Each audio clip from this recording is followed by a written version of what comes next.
नमस्कार, search story में आपका स्वागत है। मैं बालेंद्र। आइए नजर डालते हैं आज की कुछ खास खबरों पर। दिल्ली में बढ़ते पॉल्यूशन के बीच ऑड इवन फार्मूला लागू हो गया।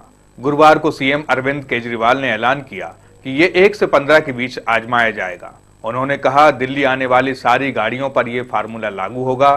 सारे वीआईपीओ को छूट मिलेगी, पर मैं छूट नहीं लूंगा। हम सब लोगों को मिलकर इसका समाधान ढूंढना है। अकेले सरकार कुछ नहीं कर सकती। सरकार इनिशिएटिव्स ले सकती है, लेकिन जब तक सब लोग मिलके उसमें पार्टिसिपेट नहीं करेंगे, तब तक उसका समाधान नहीं निकल सकता। पिछले कुछ दिनों, कुछ हफ्तों में जिस तरह के इनिशिएटिव्स आम आदमी पार्टी की सरकार ने दिल्ली में लिए हैं, वो ये दिखाता है कि ये इनिशिएटिव सही दिशा में है, सही नीयत के साथ हैं। जहां कठोर कदम उठाने की जरूरत पड़ी, वहां कठोर कदम उठाने में भी सरकार बिल्कुल हिचकी नहीं है। आज कुछ अनाउंसमेंट्स हम लोग करने जा रहे हैं। हालांकि इसमें बहुत सारी चीजें ऑलरेडी पब्लिक डोमेन में हैं, लेकिन आज की ये अनाउंसमेंट्स फॉर्मल अनाउंसमेंट्स हैं। जो ऑड इवन स्कीम की चर्चा की जा रही थी, उस पे सारी अप्रूवल्स ले ली गई हैं। नोटिफिकेशन केवल फॉर्मल जारी होना है, जो मंडे को जारी हो जाएगा, लेकिन इसमें सारे साहब की और सब अप्रूवल्स ले ली गई हैं। और इसका जो खाका है वो मैं अभी अनाउंस कर रहा हूं। 1 जनवरी से 15 जनवरी तक दिल्ली में सड़कों पे कारें ऑड तारीख को ऑड नंबर की कारें और इवन तारीख को इवन नंबर की कारें अलाउ की जाएंगी।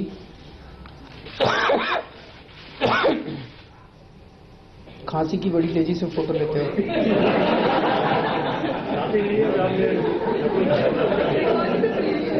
I can understand. ये संडे को लागू नहीं होगा। सुबह 8 बजे से शाम को 8 बजे तक ये लागू होगा। संडे को छोड़ के संडे को ये लागू नहीं होगा। और अगर कोई इसको वायलेट करता है तो उसके ऊपर 2000 रुपए का फाइन होगा। इसमें कौन कौन से व्हीकल्स एग्जेम्प्टेड हैं? President of India, vice president of India, prime minister of India, governors of states, chief justice of India, speaker of Lok Sabha and Rajya Sabha, वो तो वाइस प्रेसिडेंट साहब हो गए, vehicles of union ministers, vehicles of leaders of opposition in Rajya Sabha and Lok Sabha, vehicles of the chief ministers of states and union territories except the chief minister of Delhi, vehicles of the judges of Supreme Court of India, vehicles of deputy chairman of Rajya Sabha, vehicles of deputy speaker of Lok Sabha, vehicles of lieutenant governors of union territories, vehicles of judges of Delhi High Court, vehicle of Lokayukta। यहां तक तो VIPs थे। Emergency vehicles, ambulance, fire brigade, hospital, prison, hearse vehicles, enforcement vehicles, police vehicles, transport department vehicles authorised by divisional commissioner and paramilitary forces, vehicles bearing defence ministry number plates, vehicles which are having eyelet escort, vehicles of SPG protectees, embassy vehicles bearing CD numbers, CNG driven vehicles. These vehicles should prominently display CNG vehicles sticker to be obtained from IGL stations. Electric vehicles, hybrid vehicles, vehicles being used for medical emergencies. This will be trust based. अगर कोई कहता है कि patient है जी मेरी गाड़ी में और बहुत सीरियस है, सो वो ट्रस्ट के ऊपर उसको छोड़ दिया जाएगा। only women vehicles or only women plus kids below 12 years. Vehicles driven occupied by handicapped persons. शुरू करते वक्त अभी इसमें टू व्हीलर्स नहीं है। एक बार ये शुरू करते हैं, बहुत बड़ा काम है। ये ऐसा काम है जिसको पता नहीं कितने सालों से चर्चा चल रही है देश के अंदर, होना चाहिए, ऑड इवन होना चाहिए, लेकिन कोई भी सरकार हिम्मत नहीं कर पाई इसको लागू करने की। तो एक अच्छी शुरुआत है, शुरू करते हैं। एक्सपीरियंस जैसे जैसे रहेगा उसके बाद टू व्हीलर्स को भी बाद में इंक्लूड कर लेंगे जब हमें लगेगा कि इस कैपेसिटी बढ़ गई है। और जैसे अभी इसको इम्प्लीमेंट करने के लिए सरकार ने कुछ कदम उठाए हैं ताकि लोग थोड़ा सा, हम ये नहीं कह सकते कि पब्लिक ट्रांसपोर्ट एकदम से बहुत अच्छा हो जाएगा, लेकिन थोड़ी सी सुविधा रहे जनता को। तो लगभग 4 से 5 हजार नई इन द सेंस और एडिशनल बसेस स्कूल्स की और चार्टर्ड बसेस उतारी जा रही हैं। मेट्रो अपनी पीक फ्रीक्वेंसी पे चलेगी। 10,000 नए ऑटोज के परमिट दिए गए हैं। इसमें भी मुझे उम्मीद है कि कई ऑटो 1 तारीख से चालू हो जाएंगे। पूछो ऐप चालू कर दिया गया है जिससे आप ऑटो मंगवा सकते हैं अपने घर पे। कारपूल ऐप अगले 2-3 दिन के अंदर, जिसमें आप अपने दोस्तों को एक ग्रुप बना सकते हैं और आपस में दोस्तों से हम फिर से ये रिक्वेस्ट करेंगे कि स्ट्रेंजर्स को अवॉइड करें तो अच्छा है, फॉर सेफ्टी रीजंस। आप अपने दोस्तों का, अपने कुलीग्स का, अपने फ्रेंड्स का, रिलेटिव्स का अगर ग्रुप बनाएं और उसी के अंदर कारपूलिंग के ऑल्टरनेटिव्स ढूंढें तो ज्यादा अच्छा रहेगा। तो ये सारी चीजों के बाद मान लीजिए एक असेसमेंट होती है कि जनता की तकलीफें कम हुई और पोल्यूशन ज्यादा कम हो गया, तो फिर टू व्हीलर्स को भी अगली स्टेज पे इंक्लूड करेंगे। मेरी सब लोगों से एक निवेदन है कि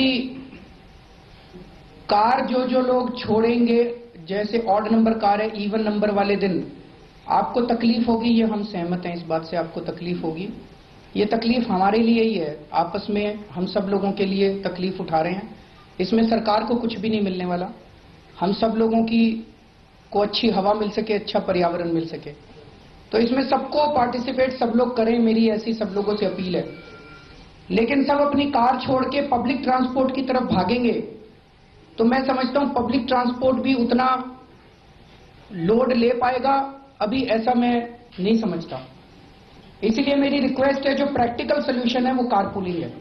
अगर आप सब लोग अपने अपने 2-3 दोस्तों के साथ अरेंजमेंट कर लें तो ये एक प्रैक्टिकल अरेंजमेंट है, ये बड़े आसानी से किया जा सकता है। कुछ लोगों ने किया टेस्ट बेसिस पे और उनके प्रैक्टिकली उनको कोई ऐसी खास दिक्कत नहीं हुई। दूसरा, पार्किंग वालों को सबको कहा जा रहा है कि ऑड वाले दिन इवन को पार्किंग अलाउ नहीं करनी और इवन वाले दिन ऑड को पार्किंग अलाउ नहीं करनी। दिल्ली के अंदर बस लेन्स मार्क की जा रही हैं पूरी दिल्ली में।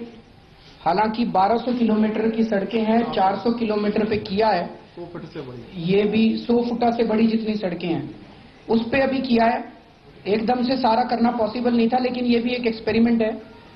जहां जहां बस लेन मार्क कर दी गई हैं वहां पे अगर कोई बस अपनी लेन के बाहर चलेगी तो उसका चालान होगा। बस को अपनी लेन में चलना है। बस लेन में गाड़ी चल सकती है, गाड़ी को बस लेन में चलने में मनाही नहीं है, लेकिन गाड़ी पार्क नहीं हो सकती बस लेन में। कोई ऑब्स्ट्रक्शन नहीं कर सकते आप बस लेन में। आप अपनी पार्क करके और पूरी लेन खराब कर दे, वो उसके ऊपर फिर बहुत हैवी फाइन किया जाएगा अगर कोई पार्क की हुई गाड़ी वहां पे मिलती है और ऑब्स्ट्रक्शन की जाती है। ट्रैफिक पुलिस से हमें पूरी उम्मीद है कि कोऑपरेट करेंगे। अभी कल परसों कार फ्री डे वाले दिन 2 दिन पहले थोड़ी सी प्रॉब्लम्स हुई थी कि था तो वो कार फ्री डे, लेकिन एंट्री और एग्जिट के ऊपर पता चला उन्होंने बसें भी रोक दी, ऑटो भी रोक दिए, सब कुछ सारे रोक दिए। तो उसके लिए एक चिट्ठी भी लिखी है माननीय ट्रांसपोर्ट मिनिस्टर गोपाल राय जी ने, पुलिस कमिश्नर को भी लिखी है, एलजी साहब को भी लिख रहे हैं और home minister, union home minister को भी। वहां पे सारा ट्रैफिक जैम बुरी तरह से लग गया और वहां कहा जा रहा था केजरीवाल ने ऑर्डर दिए हैं, केजरीवाल ने ऑर्डर दिए हैं। तो अगर इसके अंदर इस किस्म की हम राजनीति लाएंगे तो वो ठीक नहीं है। हम सबको मिलके ये करना है हमारा रिक्वेस्ट है ट्रैफिक पुलिस से कि कहीं भी जाम ना लगने दें कि लोगों की गाड़ियां रोक रोक के और चालान काट रहे हैं और उसकी वजह से जैम लग गए जगह जगह, वो नहीं होना। बीजेपी से सस्पेंशन पर कीर्ति आजाद ने ऐतराज जताया है। अहमदाबाद में गुरुवार को कहा, मेरी गलती क्या है मुझे नहीं पता, 9 साल से करप्शन के खिलाफ आवाज उठाता रहा हूं। बीजेपी के सस्पेंशन पर कीर्ति आजाद ने ऐतराज जताया है। अहमदाबाद में गुरुवार को कहा, मेरी गलती क्या मुझे नहीं पता, 9 साल में करप्शन के खिलाफ आवाज उठा रहा हूं। डीडीसीए में करप्शन की बात उठाना एंटी पार्टी एक्टिविटी नहीं है। बीजेपी की कविता पढ़ते हुए उन्होंने कहा कि हार नहीं मानूंगा। बता दें कि कीर्ति पर लगातार आरोप लग रहे थे। डीडीसीए में तब स्कैम हुआ जब अरुण जेटली वहां प्रेसिडेंट थे। डीडीसीए कभी पार्टी का माध्यम नहीं था। डीडीसीए को लेकर सवाल उठाने पर क्या अनुशासनहीनता की नहीं जानता, तब तो बीसीसीआई भी पार्टी का मामला हो। आईबीपीएल पर कितने सवाल उठे हैं, तब कोई कार्रवाई क्यों नहीं हुई। डीडीसीए में मैंने पर्सनल लेवल पर मामला उठाया था। अगर सच बोलना जुर्म है तो यह जुर्म करता रहूंगा। भाई नरेंद्र मोदी जी से जरूर कहूंगा कि देखिए मेरी गलती क्या है। मैं पीठ पर वार नहीं करता हूं, जो होता है सच्चाई से सामना करता हूं। बड़ा बनना है तो छोटी बातें नहीं करनी चाहिए। मैं पीएम से कहूंगा और मार्गदर्शन मंडल के नेता से मिलूंगा, अपने सस्पेंशन के बारे में बात करूंगा। ब्यूरो। ट्रेनों में 25 दिसंबर से तत्काल टिकट का चार्ज 25% तक बढ़ जाएगा। पहले जहां आपको स्लीपर क्लास में तत्काल टिकट पर 175 रुपए एक्स्ट्रा चार्ज देना होता था, अब उसके 200 रुपए देने होंगे। ट्रेनों में 25 दिसंबर से तत्काल टिकट का चार्ज 25% तक बढ़ जाएगा। पहले जहां आपको स्लीपर क्लास में तत्काल टिकट पर 175 रुपए एक्स्ट्रा चार्ज देना होता था, अब उसमें 200 रुपए देना होंगे। वहीं सेकंड एसी क्लास में तत्काल टिकट लेने पर 400 की जगह 500 रुपए एक्स्ट्रा लगेंगे। रेलवे पैसेंजर रेवेन्यू कलेक्शन पर जोर दे रहा है, इसके कारण तत्काल टिकट का चार्ज बढ़ाया जा रहा है। रेलवे नोटिफिकेशन के मुताबिक तत्काल टिकट पर मिनिमम और मैक्सिमम चार्ज को सफर की दूरी के हिसाब से बढ़ाया गया है। सेकंड क्लास सीटिंग के तत्काल चार्ज में कोई बदलाव नहीं होगा। AC chair car, third AC, second AC और एग्जीक्यूटिव में तत्काल चार्जेस में 25 से 100 रुपए तक का इजाफा हुआ है। सफर शुरू होने से 4 घंटे पहले तक ऑनलाइन या स्टेशन से ट्रेन का कंफर्म टिकट रद्द करवाना नवंबर से महंगा हो चुका है। रेलवे ने सभी क्लास के कैंसिलेशन फीस दुगनी कर दी है। रिजर्व टिकट पर लगने वाले क्लब चार्ज को भी बढ़ाया गया है। नए नियमों के मुताबिक अब ट्रेन चलने से 48 घंटे पहले टिकट कैंसिल करवाने पर हर पैसेंजर पर फर्स्ट एसी और एग्जीक्यूटिव क्लास में 240, सेकंड एसी और फर्स्ट क्लास में 200, थर्ड एसी में 180, स्लीपर में 120 और सेकंड क्लास में 60 रुपए की कटौती की जाएगी। ब्यूरो रिपोर्ट, नई दिल्ली। खबरों में फिलहाल वक्त हो चला है एक ब्रेक का, हम जल्द लौटेंगे ब्रेक के बाद।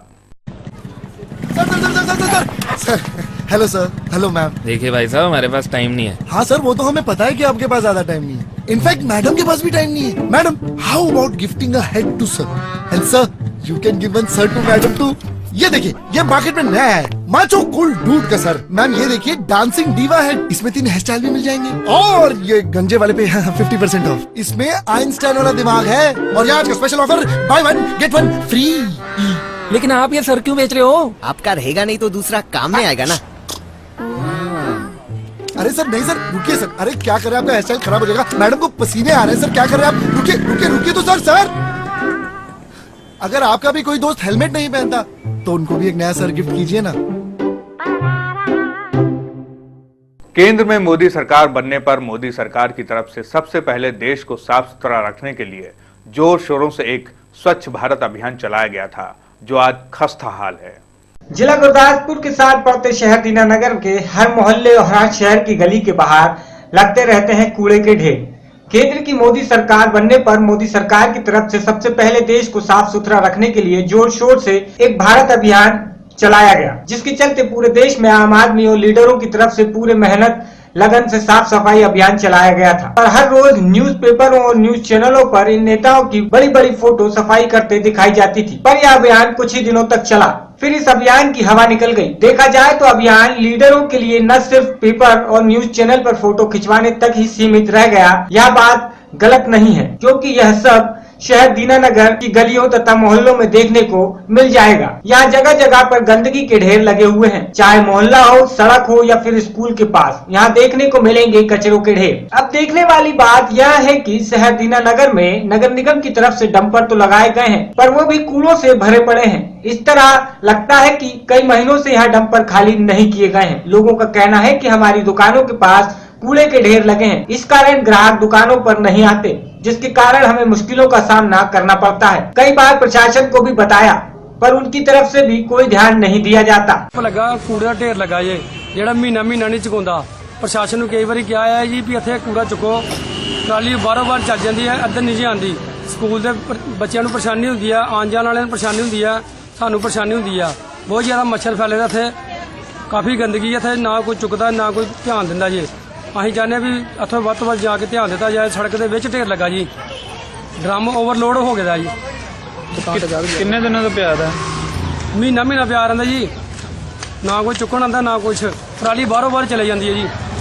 ਸਾਨੂੰ ਇਹ ਪਰੇਸ਼ਾਨੀ ਹੈ ਵੀ ਸਾਡੇ ਦੁਕਾਨ ਤੇ ਕੋਈ ਗਾਹਕ ਨਹੀਂ ਚੜਦਾ, ਲਾਗੇ ਗਾਹਕ ਕਹਿੰਦਾ ਵੀ ਗੰਦਗੀ ਬੜੀ ਹੈ। ਆਉਣ ਜਾਣ ਵਾਲੇ ਵੀ ਆਉਂ ਕਰਕੇ ਨੱਕ ਤੇ ਮੂੰਹ ਰੱਖ ਕੇ ਜਾਂਦੇ ਜੀ। गंदगी इतनी पड़ी हुई है कि जिसमें से इतनी मुश्क उठ रही है कि आने जाने को भी परेशानी हो रही है। चौहान हॉस्पिटल के पास में ये गंद इतने देरों से पड़ा हुआ है, कोई पता नहीं है, कोई उठाने वाला नहीं है। मोदी जी ने, हमारे प्रधानमंत्री जी ने इतने अच्छा जो है कार्यक्रम चलाया है सफाई अभियान के लिए, जिसमें कि सभी को स्वच्छ भारत और सफाई के लिए जागरूक किया जा रहा है और उसके ऊपर बहुत पैसा भी खर्च किया जा रहा है। लेकिन हमारे नगर पालिका के कर्मचारी जो हैं वो पता नहीं क्यों इस ओर ध्यान नहीं देते हैं, या जो चुन के आए हैं पार्षद हैं और चेयरमैन हैं, ये भी इन पर कोई भी इस प्रकार का काम करवाने में असमर्थता महसूस करते हैं। क्यों, मैंने कई बार अपने आंखों से ये देखा है, या मैं गया हुआ हूँ वहाँ, तो मैंने देखा है कि वहाँ के जो है क्या कह के टाल देते हैं, डॉक्टर साहब अभी भेज देते हैं, अभी सफाई करा देते हैं, इस तरह से टालम टोल रवैया अपना रहा है। जबकि हमारे प्रधानमंत्री जी ने तो सफाई के लिए इतना अभियान चलाया है, खुद झाड़ू लेकर के वो सड़कों पर उतरे, और भी वर्कर्स जो है उनके साथ में लगे हुए हैं, वो भी कार्य कर रहे हैं, और कुछ स्वयं सेवा संस्थाएं भी कार्य कर रही हैं। लेकिन फिर भी सफाई व्यवस्था का इतना डामाडोल हाल है कि बिल्कुल भी सफाई के बगैर अगर बीमारी को मिटाना है तो पहले दीनानगर में तो बहुत ही ज़्यादा सफाई व्यवस्था खराब है। चारों पासे देख लो आप, चारों तरफ मतलब सफाई व्यवस्था की खस्ता हालत है। हर जगह नालियां भरी पड़ी हैं, अगर कूड़ा निकाल जाएंगे नालियों से तो उठाने नहीं आएंगे, और अगर उठा लिया तो फिर दोबारा निकाल करके वहीं की वहीं पड़ा मिलेगा। इसलिए इस ओर ध्यान दिया जाए। प्रशासन से मेरा अनुरोध है कि इस ओर ध्यान दिया जाए। जब तक हम सफाई व्यवस्था को दुरुस्त नहीं कर देंगे, मच्छर मक्खियों से फैलने वाले रोग बीमारियां इनसे निजात नहीं मिल सकती। संडे छुट्टी होंदी हैगी है, इस करके एक मुलाजमां दी घाट अपने कोले, फिर भी ਆਪਾਂ मैक्सिमम कोशिश करी है लोगों ने सहयोग देना चाहिए, ਜਿਹੜਾ कूड़ा डंप ਦੇ ਵਿੱਚ ਸੁੱਟਣ ਤੇ ਜਿਹੜਾ ਕਮੀ ਪੇਸ਼ੀ ਆਪਾਂ ਕਲੀਅਰ ਕਰਵਾ ਦਿੰਦੇ ਆ। वैसे दीनानगर ਦੇ ਵਿੱਚ ਕਿਉਂ ਜ਼ਿਆਦਾ ਸਮੱਸਿਆ ਆ ਰਹੀ है? सफाई सेवकों की घाट करके आ रही है। गुरदासपुर से अवतार सिंह की। पंजाब के अबोहर में हुए हत्याकांड को लेकर जगमीत सिंह बराड़ ने राणा सोढ़ी को आड़े हाथों लिया और कहा कि बिल्ली थैले से निकल चुकी है।